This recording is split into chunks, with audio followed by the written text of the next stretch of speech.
Vamos hoy a compartir la palabra del Señor en el profeta Daniel, capítulo 9. Y si me permiten, antes de leer el capítulo 9, desde el versículo 1 hasta el 19, voy a hacer una introducción y luego, después de leer, la siguiente introducción. Prometo que son cortas. La primera introducción, antes de leer el capítulo 9, es sobre la serie en general que ya vamos a terminar. Hemos abordado Daniel hasta el día de hoy, contándolo, en 6 domingos. Y si el Señor lo permite, si así Él lo establece según su voluntad, terminaremos el libro de Daniel el próximo domingo. Pero y esa es mi primera anotación antes de leer, hemos venido abordándolo de una forma particular. Recuerdo que hay un hermano que se llama Thomas Montgomery que impactó mi vida hace muchos años y por ahí les compartí un audio sobre las enseñanzas de él, en este caso de la pareja, que todavía sigue ministrando como misionero estadounidense en México. Y alguna vez cuando escuchaba la serie de interpretación bíblica o hermenéutica, cómo entender la Biblia, me impactó que él dijo: los principios que yo les enseño a ustedes sobre cómo entender la Biblia, más que me los hubieran dictado, es que yo los vi y los copié o los apunté de la forma como veía que interpretaba la Biblia el pastor de la iglesia a la que yo asistía y viendo cómo él predicaba. ¿A qué me refiero con esto? A que deliberadamente he usado durante estos domingos un sistema diferente de ir capítulo por capítulo, versículo por versículo. Abordamos el capítulo 1 y hablamos sobre lo que es ser fieles en cualquier circunstancia. Pero luego no continuamos solo con el 2, pasamos a hacer una enseñanza entre el 2 y el 7, porque aunque son tiempos distintos para el mismo, incluso distintos personajes, de todas formas hay una enseñanza paralela igual en dos circunstancias totalmente diferentes. Entonces lo que quería, junto con ese abordaje 2 y 7, luego el capítulo 3 y 6, y la semana antepasada el capítulo 4 y 5, y la pasada el 8, 10, 11 y 12, era que nos diéramos cuenta cómo armó Daniel su libro y que nos estimulemos a leer la Biblia buscando la manera no complicada, sino con un propósito que los autores bíblicos tuvieron de armar sus escritos para la gloria de Dios y para enseñarnos bien. Y aquí, cuando usted lea, por ejemplo, Apocalipsis, se dará cuenta por qué algunos decimos que hay unas mismas circunstancias descritas en diferentes visiones en Apocalipsis, porque es la misma forma de escribir Daniel, con visiones paralelas, experiencias o narraciones similares con la misma enseñanza, puestas de forma deliberada para que resalte a nuestros ojos. Como cuando, para ilustrarlo, si tenemos aquí 1, sin contar la columna, 2, 3, 4, 5, 6, sin contar la columna o incluyendo la 7, contemos nada más 6, 3 y 3 al lado y lado cuadros, los extremos tienen el mismo color, los cuadros 2 y 5 tienen el mismo color y el cuadro 3 y 4 tienen el mismo color, y usted lo ve resaltante. Entendamos que desde la antigüedad se escribió no solo apelando al oído, a los ojos, sino también a la mente y al corazón de una forma que impacte nuestra vida de manera particular. Entonces escudriñe su palabra, ese es mi deseo y esa es mi primera recomendación hoy, entendiendo que tiene que descubrir cómo escribe el autor. No es complicado, pero sí tiene que ser investigado por nosotros, deliberadamente. Habiendo dicho esto, vamos a Daniel capítulo 9 y nos quedamos hoy con la parte central entre las visiones del capítulo 8 y el capítulo 10 al 12, que son paralelas, y aquí vamos a leer desde el versículo 1 hasta el 19. Dice la palabra del Señor: en el año primero de Darío, hijo de Asuero, de la nación de los Medos, que vino a ser rey sobre el reino de los caldeos, en el año primero de su reinado, yo, Daniel, miré atentamente en los libros el número de los años de que habló Jehová al profeta Jeremías, que habían de cumplirse las desolaciones de Jerusalén en 70 años. Y volví mi rostro a Dios, el Señor, y buscándole en oración y ruego, en ayuno, cilicio y ceniza. Y oré a Jehová mi Dios e hice confesión diciendo: ahora, Señor Dios grande, digno de ser temido, que guardas el pacto y la misericordia con los que te aman y guardan tus mandamientos, hemos pecado, hemos cometido iniquidad, hemos hecho impíamente y hemos sido rebeldes y nos hemos apartado de tus mandamientos y de tus ordenanzas. No hemos obedecido a tus siervos los profetas, que en tu nombre hablaron a nuestros reyes, a nuestros príncipes, a nuestros padres y a todo el pueblo de la tierra. Tuya es, Señor, la justicia y nuestra la confusión de rostro.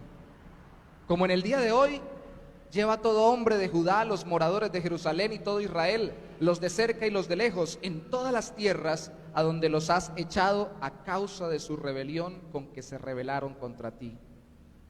Oh Jehová, nuestra es la confusión de rostro de nuestros reyes, de nuestros príncipes y de nuestros padres, porque contra ti pecamos. De Jehová nuestro Dios es el tener misericordia y el perdonar, aunque contra Él nos hemos rebelado y no obedecimos a la voz de Jehová nuestro Dios para andar en sus leyes que Él puso delante de nosotros por medio de sus siervos, los profetas. Todo Israel traspasó tu ley, apartándose para no obedecer tu voz, por la cual ha caído sobre nosotros la maldición y el juramento que está escrito en la ley de Moisés, siervo de Dios, porque contra Él pecamos.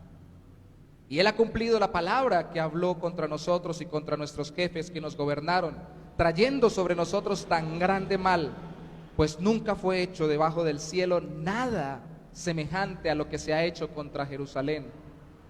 Conforme está escrito en la ley de Moisés, todo este mal vino sobre nosotros y no hemos implorado el favor de Jehová nuestro Dios para convertirnos de nuestras maldades y entender tu verdad. Por tanto, Jehová veló sobre el mal y lo trajo sobre nosotros, porque justo es Jehová nuestro Dios en todas sus obras que ha hecho, porque no obedecimos a su voz. Ahora pues, Señor Dios nuestro, que sacaste tu pueblo de la tierra de Egipto con mano poderosa y te hiciste renombre cual lo tienes hoy, hemos pecado, hemos hecho impíamente. Oh Señor, conforme a todos tus actos de justicia, apártese ahora tu ira y tu furor de sobre tu ciudad, Jerusalén, tu santo monte, porque a causa de nuestros pecados y por la maldad de nuestros padres, Jerusalén y tu pueblo son el oprobio de todos en derredor nuestro. Ahora pues, Dios nuestro, oye la oración de tu siervo y sus ruegos, y haz que tu rostro resplandezca sobre tu santuario asolado por amor del Señor. Inclina, oh Dios mío, tu oído y oye. Abre tus ojos y mira nuestras desolaciones y la ciudad sobre la cual es invocado tu nombre, porque no elevamos nuestros ruegos ante ti, confiados en nuestras justicias, sino en tus muchas misericordias. Oye, Señor, oh Señor, perdona, presta oído, Señor, y hazlo, no tardes, por amor de ti mismo, Dios mío, porque tu nombre es invocado sobre tu ciudad y sobre tu pueblo.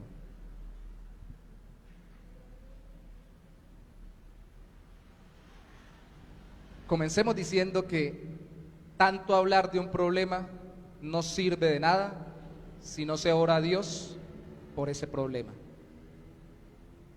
Tanto hablar de un problema, por grande que sea, como el que acaba de describir en oración Daniel, no sirve de nada si no oramos a Dios por ese problema.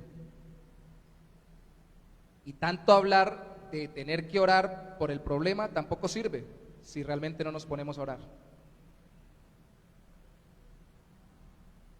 Hablamos mucho de lo que tenemos que hacer y poco somos sensibles a hacerlo. Estamos terminando Daniel, y si algo hemos visto en el libro de Daniel era que era un hombre de oración. Hablemos menos, oremos más. Debemos orar en toda ocasión por los que forman parte del pueblo de Dios en Cristo, pero más aún cuando sufren y necesitan la obra transformadora de Dios que Él ha prometido para los suyos, aún en medio del sufrimiento. Una de las cosas que he repetido a mí mismo y repito hasta el cansancio es que lo más difícil de servir a los demás para la gloria de Dios, o servir a Dios sirviendo a los demás, no es que uno sufra haciéndolo, sino muchas veces es ver sufrir a los demás y acompañarlos mientras sufren, para enseñarles a caminar con el Señor y a vivir mientras pasa el dolor, consolados por su Señor. Y eso no se puede hacer si no oramos por las personas. Hoy nuestro tema es oración por el pueblo de Dios. Y el primero redarguido soy yo, porque dijo alguien alguna vez: usted no tiene derecho a predicarle a un pueblo por el cual no ora. Y yo le añadiría hoy: no tenemos derecho a hacerlo si además el texto y la enseñanza trata de la oración por el pueblo de Dios. Hermanos, cuando leía el texto, ¿no percibía usted el corazón de Daniel abierto, amando la gloria de Dios y amando al pueblo de Dios y queriendo ver la mano de Dios en el pueblo? Alguien me comentaba sobre la frase: la oración es poderosa. Si se dice metafóricamente está bien, pero si se dice literalmente no es correcto, porque el poderoso es el Dios al que oramos. Es poderosa en el punto en que nosotros entendamos quién es el Dios al que le oramos y cómo Él le ha placido obrar por medio de nuestra oración. ¿Cómo es su oración por los demás? ¿Cómo es su oración por los demás creyentes? ¿Cómo es su oración por la iglesia, la nuestra y las demás iglesias, los demás creyentes? ¿Cómo quisiera usted que oraran por usted? ¿Cómo fue la oración de Daniel por el pueblo de Dios? Veamos 3 puntos básicos en estos textos que hemos leído, en estos versículos que leímos con la oración de Daniel. El primero, la oración de Daniel, y lo que modela para nosotros, es una oración basada en la palabra de Dios. El segundo, es una oración caracterizada por la confesión. Y el tercero, es una oración que ruega, no sugiere, no supone, no dice, ruega, apelando al carácter de Dios y a su amor propio. Palabra de Dios, confesión y ruego. 3 características de la oración de Daniel que deberían ser nuestra oración por cualquier creyente, por todos los creyentes, por la iglesia entera, por las demás personas, especialmente si caminan con el Señor y están sufriendo en medio de este mundo. Una oración basada en la palabra de Dios. Por favor, vuelva a leer conmigo el versículo 1 al 3. No voy a leer todos los versículos de nuevo, solo algunos, pero es muy importante leer los primeros 3. Dice: en el año primero de Darío, hijo de Asuero, de la nación de los Medos, que vino a ser rey sobre el reino de los Caldeos, en el año primero de su reinado, yo, Daniel, miré atentamente en los libros habían varios, el número de los años de que habló Jehová al profeta Jeremías.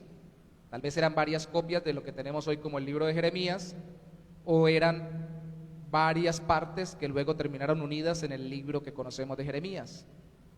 Al profeta Jeremías dice allí que habían de cumplirse el número de los años que Jehová habló al profeta Jeremías, que habían de cumplirse las desolaciones de Jerusalén en 70 años.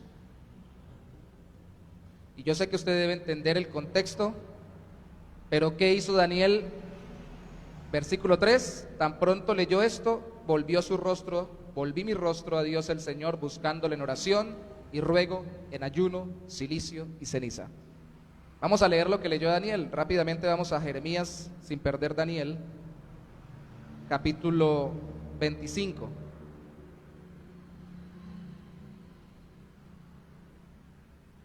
Jeremías experimentó también el exilio. Él no vio al pueblo que se exilió o que fue llevado exiliado. Y en el capítulo 25, incluso,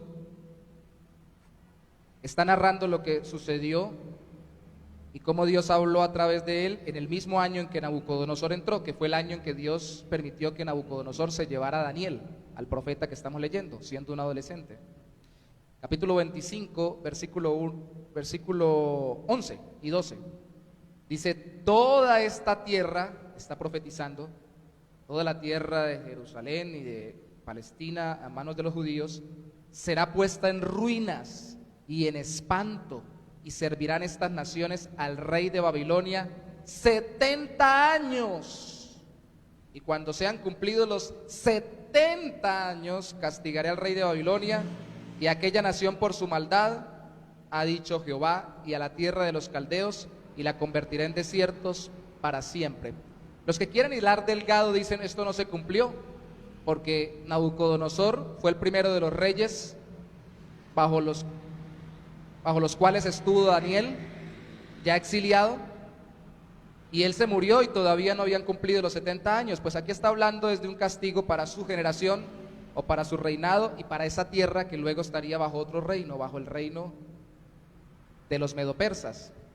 De todas formas, al final, tanto Nabucodonosor como su generación sí fue castigado porque el reino le fue quitado y se le fue dado a los medopersas.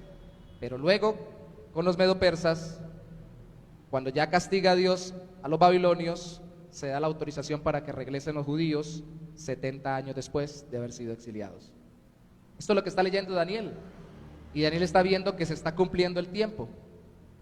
¿Y qué hace Daniel? Dice, bueno, sentémonos a esperar a que esto se cumpla porque ya llegó el momento. ¿Qué hace Daniel? Ora.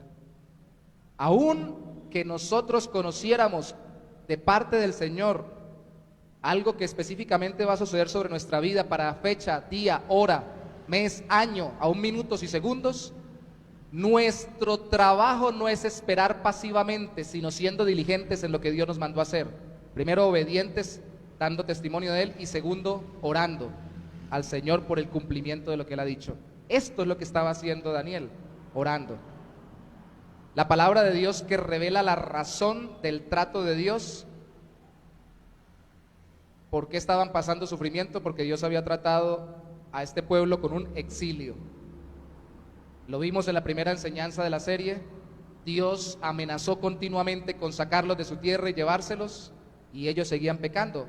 Devuélvase conmigo los versículos 1 del capítulo 25 de Jeremías. Dice, palabra que vino a Jeremías acerca de todo el pueblo de Judá en el año cuarto de Joacín, hijo de Josías, rey de Judá, el cual era el año primero de Nabucodonosor, rey de Babilonia, la cual habló el profeta Jeremías a todo el pueblo de Judá y a todos los moradores de Jerusalén, diciendo, desde el año 13 de Josías, hijo de Amón, rey de Judá, hasta este día, que son 23 años, ha venido a mí, a Jeremías, palabra de Jehová, y ha hablado desde temprano y sin cesar, pero no oísteis. Y envió Jehová a vosotros todos sus siervos los profetas, enviándolos desde temprano y sin cesar, pero no oísteis, ni inclinaste vuestro oído para escuchar, cuando decían, volveos ahora de vuestro mal camino y de la maldad de vuestras obras, y moraréis en la tierra que os dio Jehová a vosotros y a vuestros padres para siempre.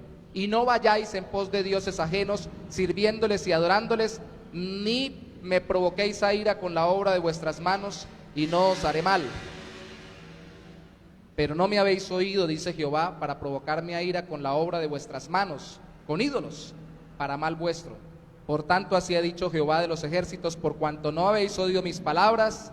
Verso 9, he aquí enviaré y tomaré a todas las tribus del norte, dice Jehová, y a Nabucodonosor, rey de Babilonia, mi siervo, y los traeré contra esta tierra y contra sus moradores y contra todas estas naciones en derredor, y los destruiré y los pondré por escarnio y por burla y en desolación perpetua. Dios ya había advertido, lo advirtió mucho tiempo, estaba diciendo, los voy a exiliar, y no se hicieron obedientes, ni hicieron caso al Señor. La razón era sencilla, era por la idolatría del pecado, detrás del pecado de idolatría.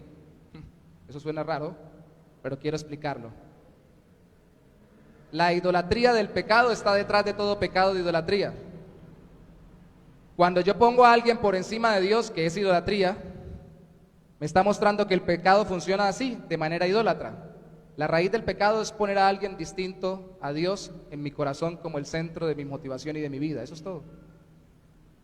Eso es todo. Esos ídolos que ellos hicieron era porque sencillamente les parecía mejor, más práctico, más cómodo, más sociable,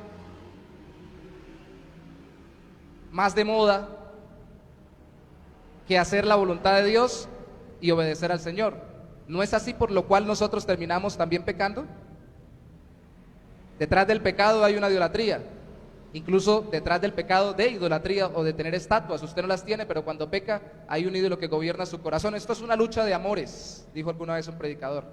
Si yo estoy a punto de cometer adulterio y si soy un verdadero creyente, de una u otra forma fui ya redarguido por el Señor y en ese momento estoy siendo redarguido por el Espíritu Santo y decido, ¿amo más a Dios y su voluntad o amo más el deleite que me va a producir este pecado de adulterio? Eso es. La palabra de Dios revela la razón por la cual muchas veces el pueblo de Dios del Antiguo Testamento y muchas veces de forma disciplinaria también los creyentes en Cristo en el Nuevo Testamento pasamos por dificultades grandes. Esa es la razón. Y la palabra de Dios también alienta con las promesas, porque no solamente nos confronta, sino que también nos alienta. Por la confianza en el plan de Dios, oramos según su plan. Cuando confiamos en el plan de Dios, oramos según el plan de Dios.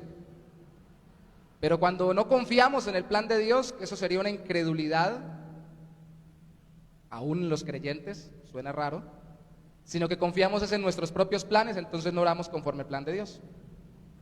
Y oramos a nuestra manera. Jeremías en el capítulo 29, después de haber leído el versículo 11 y 12, leamos el versículo 13 y 14, nos dice lo siguiente, 13 y 14 dice, capítulo no 25 sino 29, más adelantico, capítulo 29, versículo 11 al 14. Estaba confundiendo el 25 con el 29. 29, 11 al 14. Habla del mismo tema de los 70 años, pero nos da una clave adicional. Dice, porque yo sé los pensamientos que tengo acerca de vosotros. 29, 11 de Jeremías. Dice Jehová, pensamientos de paz y no de mal, para daros el fin que esperáis. Este versículo sale que casi que en cada promesa para los creyentes cristianos y en la Biblia, casi que está metido dentro de las galletitas de la fortuna, pero a veces no se entiende por qué se dijo esto. Tengo pensamientos de paz, verso 12, entonces me invocaréis. Pero debemos hacer algo. Me invocaréis. Esos pensamientos de paz era para que le invocaran al Señor y vendréis y oraréis a mí y yo os oiré. No es una paz sin responsabilidad y sin actividad, debajo de una palmera, colgado de una hamaca. Es una paz en oración. Me buscaréis y me hallaréis, porque me buscaréis de todo vuestro corazón. Versículo 13, verso 14. Y seré hallado por vosotros, dice Jehová, y haré volver vuestra cautividad y os reuniré de todas las naciones y de todos los lugares a donde os arrojé, dice Jehová, y os haré volver al lugar de donde os hice llevar. Tremendo. ¿Y esto tiene que ver con los 70 años que iban a estar exiliados? Sí. Mire el versículo 10, dice, porque así dijo Jehová, cuando en Babilonia se cumplan los 70 años, yo os visitaré. ¿Cómo los voy a visitar? Mostrándole mis pensamientos de paz, haciendo que ustedes oren, nos encontramos, nos reconciliamos y vuelven a la tierra. ¡Qué hermoso! No se trata de citar las promesas de Dios. Daniel no se sentó con una colección de las promesas de Dios en Jeremías y empezó a decir, por cuanto mis pensamientos son pensamientos de paz, y a recitarlas simplemente y esperar a que sucediera. Daniel, dice el capítulo 9, versículo 3, volvió su rostro a Dios, buscándole en oración y ruego conforme al plan de Dios, y no sintiéndose alcahueteado para no hacer nada, porque está el plan de Dios. El plan de Dios incluye mi oración. Dios es soberano para hacer las cosas sin que yo ore, sí, pero en su soberanía ha establecido hacerlas a través de mi oración, y especialmente por el pueblo de Dios. No hay contradicción, sino complemento entre el estudio bíblico y la oración. Déjeme decirle algo aquí muy importante, por favor, recuerde, no se contradicen, se complementan, estudiar la Biblia y orar. Hay gente que dice, no, lo mío es orar. Yo no leo Biblia, no entiendo mucho. Entonces me pongo a orar, orar, orar. Puede ser que tenga más capacidad de forma natural y sobrenatural dada por el Espíritu Santo para orar que para entender la Biblia. Está bien, pero eso no le implica que no lea la Biblia para motivar su oración, para que sea una oración conforme a la palabra de Dios como la que hizo Jeremías. ¿De dónde va a sacar usted los conceptos de Dios? ¿De dónde va a sacar usted los conceptos de cómo Dios obra? ¿De dónde va a sacar los conceptos sobre usted mismo y sobre las personas y sobre la historia para poder orar conforme a la voluntad de Dios si no es de la Biblia? Están también la otra parte, los que decimos o dicen, puede ser que digamos para incluirnos que solo oramos y no leemos, pero puede ser que digamos, incluyéndonos a veces, no, yo solo leo Biblia, lo mío es el estudio, yo leo y me demoro 3, 4 horas leyendo, estudio, investigo, chévere. Ay, pero orar es tan complicado. Me quedo dormido. Pues busque una postura donde no se duerma. Haga como hacía yo cuando estaba estudiando en la universidad. No terminé una de las carreras que no terminé, una sí la terminé, gloria a Dios, pero aprendí desde la primera a estudiar a veces como duermen las gallinas, de pie, y me tocaba estudiar, y para no dormirme en medio de una noche donde sabía que tenía como responsabilidad tener unos conceptos en mi mente, me recostaba a una columna de la casa y dormía unos segunditos y seguía leyendo y repasando, porque yo no tengo buena memoria. Necesitaba comprender y repetir mucho para poder tener almacenado para el día siguiente. Busque cómo va a estar despierto. Si se queda dormido sentado, párese. Si se queda dormido parado, cuélguese. No del cuello. Haga algo. No haga como el hermano que se arrodilla, se postra a orar y todo el mundo le pregunta, ¿qué pasó? ¿Cómo estuvo el tiempo de oración? No, estuvo un sueño, dormido todo el tiempo, arrodillado. Tal vez no recibamos mensajes de parte de Dios como José, que recibió en sueños. Necesitamos estar despiertos. Pero no se trata tampoco de sacrificarnos al punto tengo que estar toda la noche despierto obligado. Se trata de apasionarnos por orar. ¿De dónde viene la pasión por orar? Para aquellos que puedan decir, es que a mí lo mío es leer la Biblia y no orar. Mire, aquí está, de la misma Biblia viene no solo el mandato, sino la pasión por orar.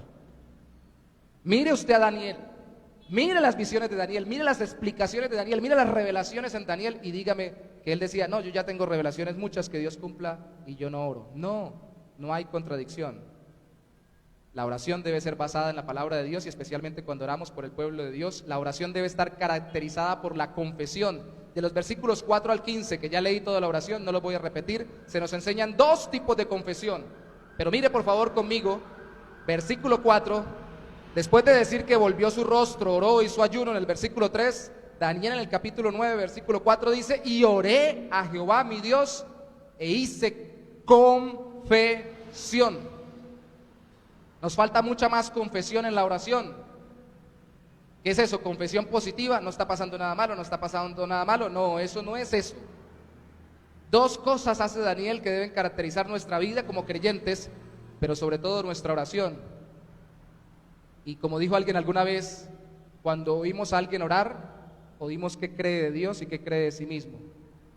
Aprendemos más de las personas escuchándolas orar que viéndolas actuar, porque actuando nos impostamos mucho. Pero orando, miremos si tenemos estos dos elementos. Daniel hizo confesión del pecado y confesó quién era Dios. Estas dos cosas. Si le preguntan, ¿usted qué hizo? Usted confiesa su pecado. Eso es confesar. Si le pregunta, ¿y quién es Dios? ¿Lo va a perdonar? ¿Y por qué lo va a perdonar? Usted confiesa las características de Dios. Se confiesa en la oración el pecado con arrepentimiento. Y se confiesa quién es Dios con fe. Algunos pensamos que si yo manifiesto arrepentimiento no estoy teniendo fe en Dios, porque estoy mirando mi pecado. ¿Y cómo me va a perdonar Dios si yo soy muy pecador? No, se necesita arrepentimiento para tener verdadera fe en que Dios me perdona. Y algunos piensan, definitivamente si yo me enfoco en la fe se me olvida el arrepentimiento. No, porque si confío en un Dios que me perdona y restaura, tengo que reconocer o confesar de qué me está restaurando y de qué me está salvando. Hay personas que uno le pregunta en la calle, ¿usted es salvo? ¿Lo salvó el Señor? Dicen sí, y uno le pregunta, ¿y de qué lo salvó Dios? Dicen, de estar aburrido en la vida. Si no lo salvó de pecados y de la condenación por su propio pecado, entonces ¿de qué lo salvó? Si no lo salvó de la justa condenación que merecía usted por los pecados, ¿de qué lo salvó? Por eso hay muchos medio salvados que realmente no son salvados, que no son creyentes. Y la oración necesita, como lo hizo Daniel, confesar el pecado con arrepentimiento, sin desligarse del pecado del pueblo, sin ocultar el pecado del pueblo, sin negar la consecuencia del pecado del pueblo. ¿Por qué sabemos que no se desligó del pecado del pueblo? Porque en los versículos 5 al 9 repite varias veces la oración: hemos hecho esto, hemos pecado, hemos hecho lo otro. No es un buen intercesor aquel que se sienta a orar: Señor, a ese pobre hombre, aunque suene muy bonito, que es un pobre pecador. Se parece más a la oración del fariseo con el publicano que Cristo ilustró en una parábola: que allá que no te sirve, que no te busca como yo sí te busco, a él perdónalo. No. Y más si estamos orando por otros creyentes. Daniel no había pecado, Daniel fue exiliado, Daniel estaba firme en el caminar con el Señor, no era perfecto, pero era fiel, y dijo: hemos pecado. La oración modelo del Señor dice: Padre mío que estás en el cielo. ¿Dice así? Padre nuestro. Y nos saltamos mucho de esa segunda palabra. No solamente es que oremos juntos, es que oremos por los otros, involucrándonos con los otros, incluso cuando pecan. Nuestra es la confusión, nuestra es la vergüenza, algunas versiones traducen, como la versión de las Américas. Yo estoy sufriendo con los demás, yo pequé con los demás, aunque no pequé en lo práctico, pero me siento con ellos identificado porque somos tu pueblo, Señor. Y esto es muy importante, lo dejé para lo último, la confesión de pecado con arrepentimiento, y es sin excusar el no orar por un cambio de corazón. Mira el versículo 13 conmigo, que es clave y que lo vamos a ver la semana entrante. Va a ser clave en la respuesta de Dios a la oración de Daniel. Versículo 13: conforme está escrito en la ley de Moisés, todo este mal vino sobre nosotros y no hemos implorado el favor de Jehová nuestro Dios para convertirnos de nuestras maldades y entender tu verdad. Nos vino todo esto. Ya se va a venir el tiempo en que tú nos restaures y nosotros no oramos por eso. Pregunta: ¿qué quería el Señor? ¿Que pasaran los 70 años y regresaran y estuvieran bien en su tierra? ¿O que sus corazones cambiaran, trayéndolos cambiados a la tierra con un corazón transformado? ¿Para qué se envía la palabra profética si no es para cambiar corazones, como lo hemos visto en las clases de estas semanas con respecto a la interpretación de las profecías? El problema detectado por Daniel aquí no era que Dios ya fuera a cumplir su buena promesa, porque él ora conforme a las promesas de Dios, y fueran a ser restaurados. El problema es que sus corazones seguían iguales, no le oraban a Dios, no habían cambiado, estaban igual. ¿De qué sirve un tiquete al cielo, entre comillas, si yo estoy viviendo lejos del Dios con el que me voy a encontrar en la eternidad? Ahora, eso no es verdadera salvación. La verdadera salvación es: Dios me da la vida eterna después de la muerte, pero camina conmigo, me consuela ahora, me fortalece ahora, me corrige ahora, me disciplina ahora, me santifica ahora, porque estará conmigo por la eternidad. Dios quiere el cambio de nuestro corazón. Ese era el gran problema. Por eso Daniel confiesa el pecado, ve que no se habían arrepentido y que no oraban. Pero también Daniel en su oración confiesa a Dios con fe. Confiesa que Dios es digno de ser temido porque guarda y cumple, versículo 4 y 12, lo que ha dicho.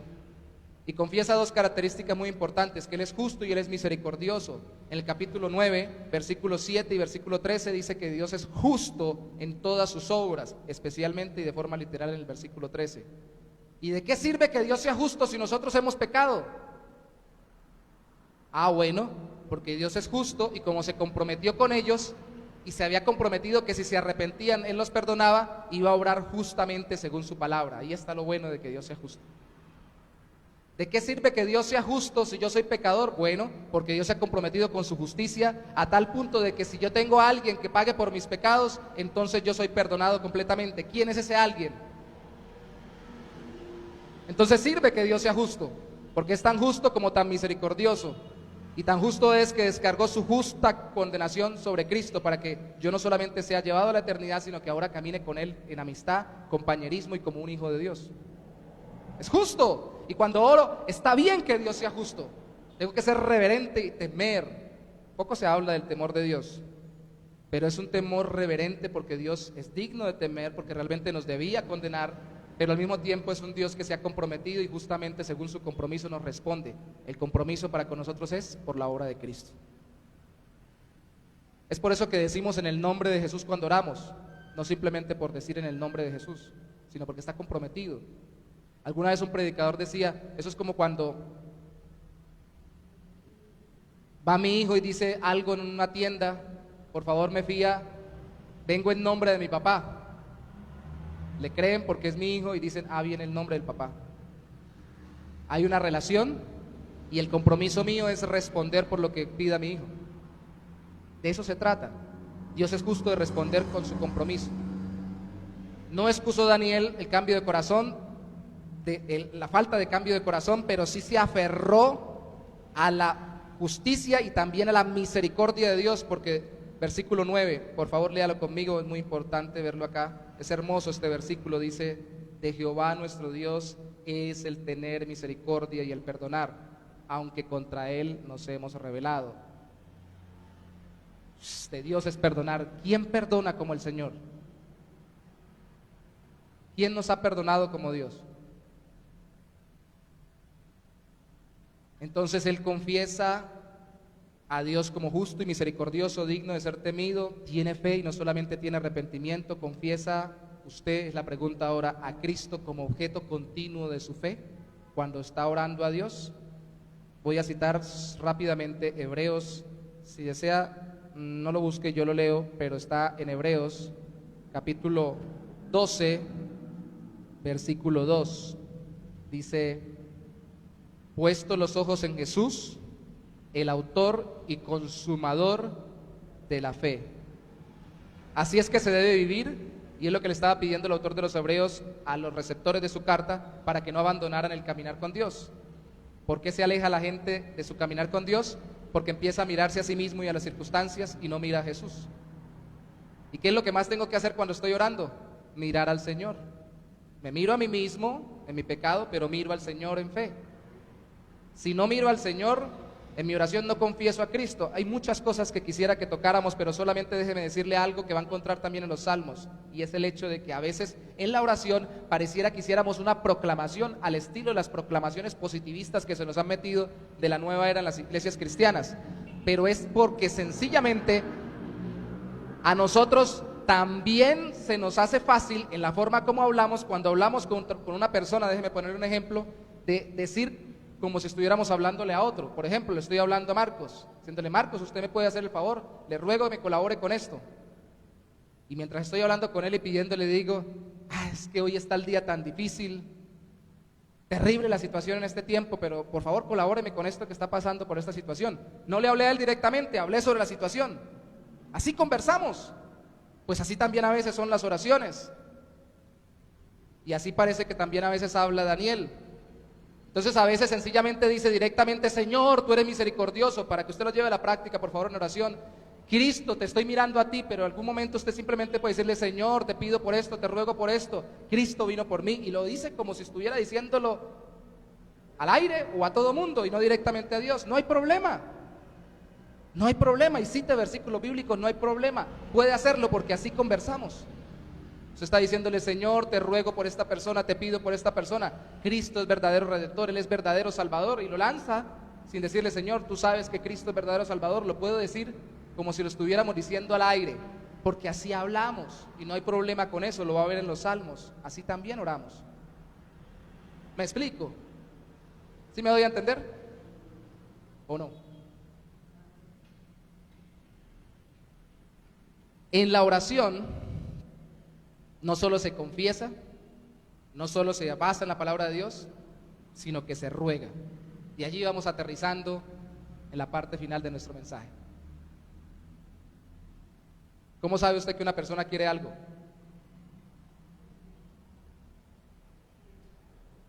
¿Cierto? Santiago dice, no habéis recibido nada porque no pedís. Y cuando pedís, pedís mal, deseando las cosas que Dios no desea que desees, o deseándolas de la forma que Dios no desee que las desees. Pero se necesita desear. Y cuando usted desea, pide. Y si no se le da, vuelve y pide. Y si no se le da, vuelve y pide. Y si no se le da, pide. Eso es rogar. Algunos interpretan que rogar al Señor en oración es decir, elegantemente, sentarse muy pulcro, cruzar la pierna con la Biblia en mano después de haber leído un texto y decir, Señor, te ruego que respondas, la gloria sea tu nombre, amén. Y no se despeina, ni se le tuerce la corbata. Rogar es rogar, es gemir. Y alguien dirá, ¿y por qué Dios querría que nosotros le imploráramos de una forma tan desatinada, desaliñada, desparramándonos ahí, diciéndole te pido, te ruego y todo lo demás? Porque Él quiere ver si nuestro corazón desea que Él obre en nuestra vida.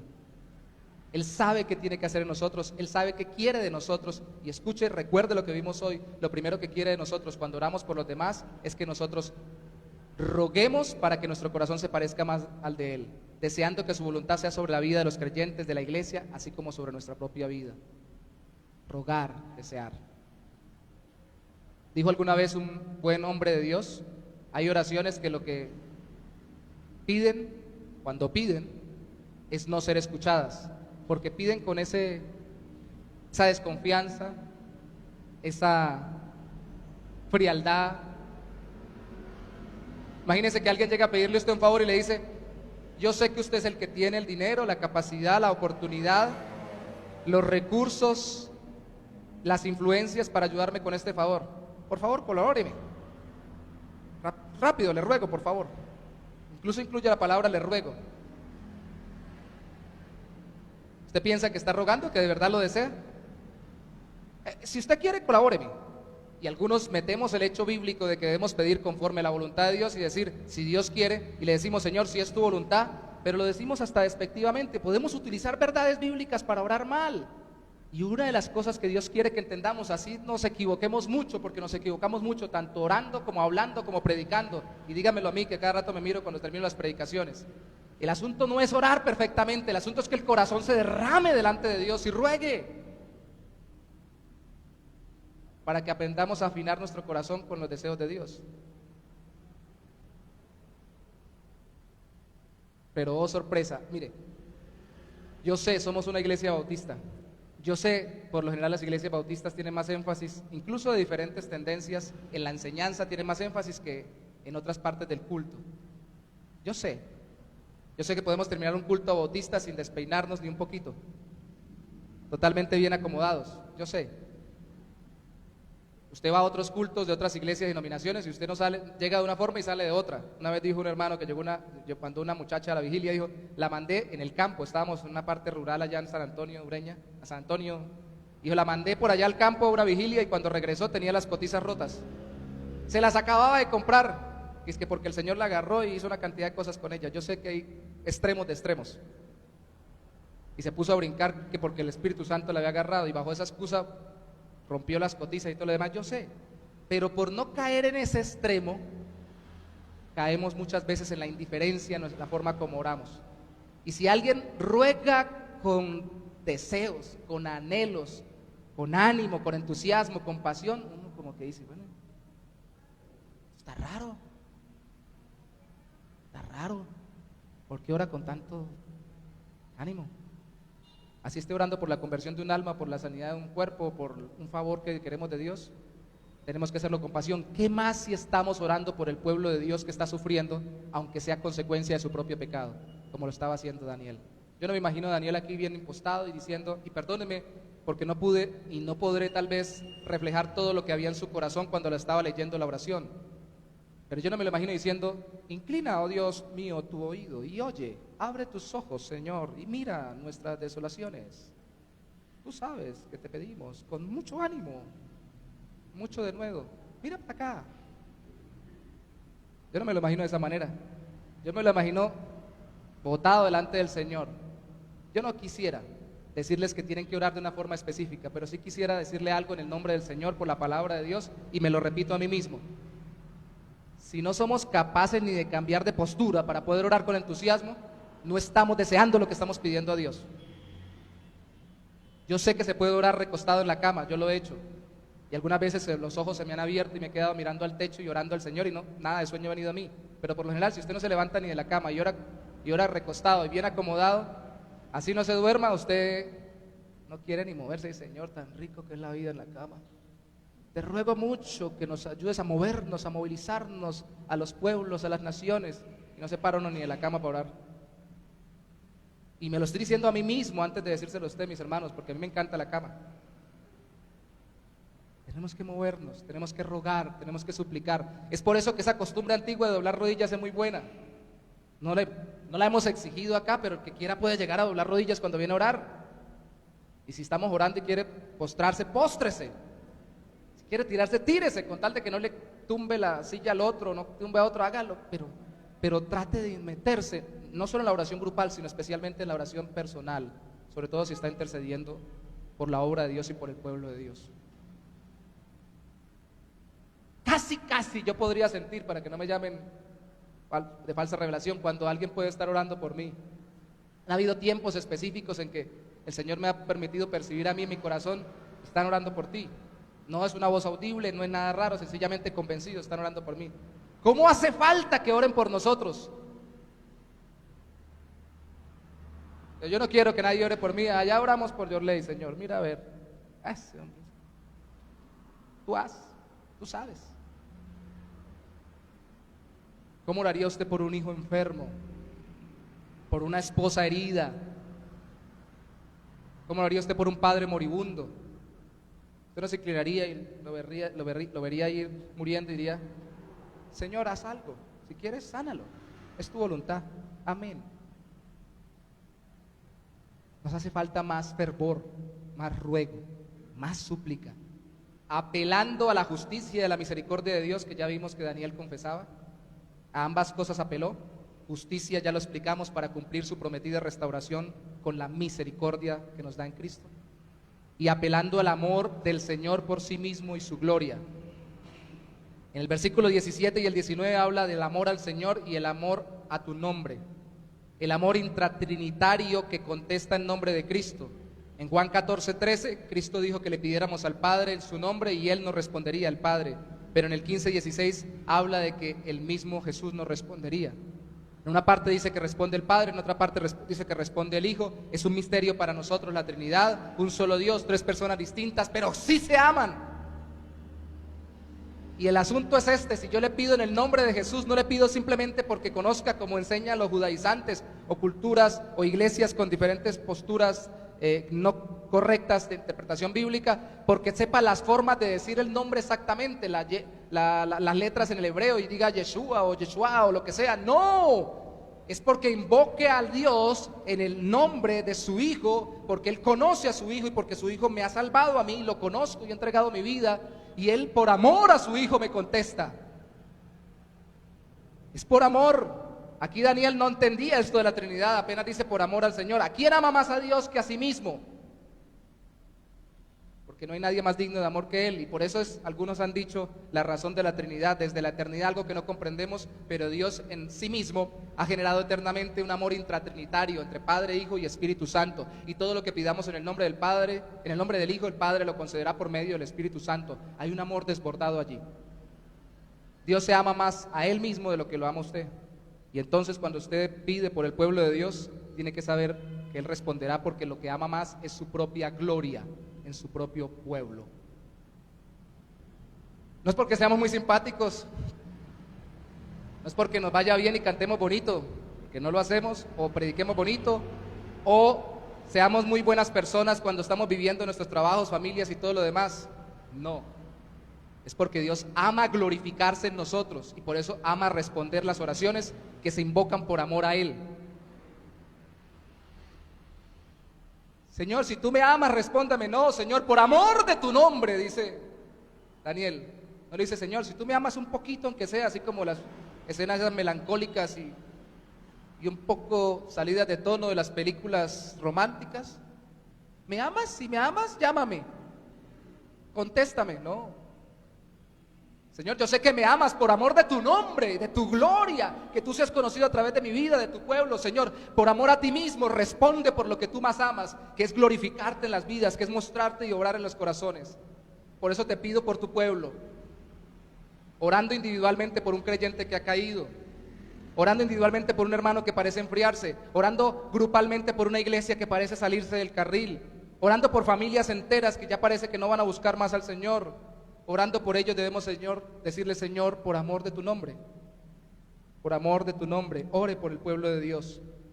Orar por el pueblo de Dios es orar para que Dios sea enaltecido en su pueblo y a través de su pueblo, en Cristo y a través de Cristo. Aunque pedimos para nosotros, porque somos parte del pueblo de Dios, pedimos para la gloria de Dios a través de nosotros. Ore según la Biblia, ore confesando los pecados y confesando quién es Dios, pero ruegue esperando que Dios responda para la gloria suya en medio de su pueblo. ¿Por qué estamos acá? Porque somos parte de una iglesia. ¿Por qué caminamos? ¿Se nos volvió ya costumbre? ¿O queremos que Dios se glorifique en nosotros y en más personas? ¿Por qué queremos plantar una iglesia en Colorados? ¿Por qué queremos muy seguramente hacer un culto especial, unas actividades especiales alrededor del 4 de noviembre cuando celebremos un aniversario más de la obra misionera de quien plantó esta iglesia? Porque queremos que Dios sea exaltado y por eso oramos por amor de su nombre, por los que estamos en la iglesia y por los que vendrán. Ore que Dios se glorifique. Esas son las oraciones poderosas. Busquen la historia, busquen la literatura y se dará cuenta, busquen la Biblia, que las oraciones poderosas son salidas del centro humano y centradas en Dios y su gloria, y cómo transforman el corazón y cómo liberan el alma de pecados, de tentaciones, de conflictos, y cómo traen paz al alma. Así el pueblo fuera tan renuente como Daniel veía que estaba el pueblo en ese momento. Oremos centrados en Dios y su gloria. Perdámonos en la presencia del Señor, sumerjámonos rogando porque Él se glorifique en nosotros. Dejemos que Él sea Dios en medio de nuestra oración y se glorificará respondiendo nuestra oración. Padre, rogamos a ti que tú nos enseñes a rogar, a suplicar, aún a gemir. Hay cosas, Señor, tú lo sabes, en nuestra vida diaria, en nuestra vida íntima que nos descomponen porque las amamos mucho. Una mirada, una palabra de alguien que es valioso en nuestro corazón, que vemos como incorrecta, una situación de injusticia en medio del mundo. Muchas cosas, Señor, pueden conmovernos y llevarnos a ser trastornados en nuestro interior. Pero cuánto nos dejamos usar, Señor, y trastornar y derramamos nuestro corazón cuando oramos a ti por los demás. Cuánto verdaderamente nuestro corazón se derrama delante de ti queriendo ver tu gloria, así nosotros muramos mientras oramos. Qué hermoso es poder orar con ese entusiasmo tan grande que si muriéramos mientras oráremos, tú de todas formas te glorificaras en las personas, en tu pueblo, por los que oramos, así nosotros partiéramos y no lo viéramos aquí en la tierra. Ese es el espíritu de oración, Señor, que necesitamos y rogamos porque tú lo formes en nosotros. Súplica, ruego, denuedo, valentía, ese es el valor al orar, no el demandar e imponerte de forma voluntariosa las cosas en oración. No, es el rogar valientemente y aferrarnos como Jacob se aferró al ángel, que seguramente eras tú mismo de una forma especial manifestándote a él cuando te pidió que lo bendijeras y dijo: no te vas hasta que no me bendigas, Señor. ¿Cuánto necesitamos aferrarnos a ti? Más de lo que nos aferramos a los seres queridos, más de lo que nos aferramos a nuestros pensamientos y sueños, más de lo que nos aferramos a nuestra comodidad, más de lo que nos aferramos a nuestras costumbres. Necesitamos aferrarnos a ti y eso se forma en la oración, una oración conforme a tu palabra. Una oración que interceda por los demás, reconociendo nuestro pecado, su pecado, pero también quién eres tú. Una oración que ruegue y suplique, que pierda la compostura, porque se pierde en ti y ruega en tu presencia. Eso es lo que necesitamos, Señor. Y aún, oh mi Rey, mientras pedimos esto, en nuestro interior pueden haber debates pensando si será así o no será así. ¿Será que hay que orar tan tremendamente? No es el diablo, Señor, debemos concluir, el que nos invita a orar con denuedo. No va a ser Satanás y sus demonios los que nos levanten en la madrugada para orar y clamar a ti por una alma que se está perdiendo, por un hermano que se está descarriando, o una iglesia que se está enfriando. No va a ser Satanás y sus demonios los que nos invoquen a orar insistentemente, persistentemente, a buscar, llamar hasta que se nos dé, hasta que se nos abra. Es tu Santo Espíritu, que es un espíritu de ruego y de súplica según el Antiguo Testamento. Derrama eso sobre este tu pueblo, Señor, sobre la iglesia bautista, el buen pastor de Bucaramanga. Espíritu de oración y de súplica, por amor de tu nombre. Ruego que esta noche tu Espíritu nos visite de forma especial, aunque more ya en nuestro corazón, y nos enseñe lo que es rogar en la intimidad de nuestro corazón por tus hijos y por tu pueblo. Y te lo pedimos todo en el nombre de Jesús. Amén y amén.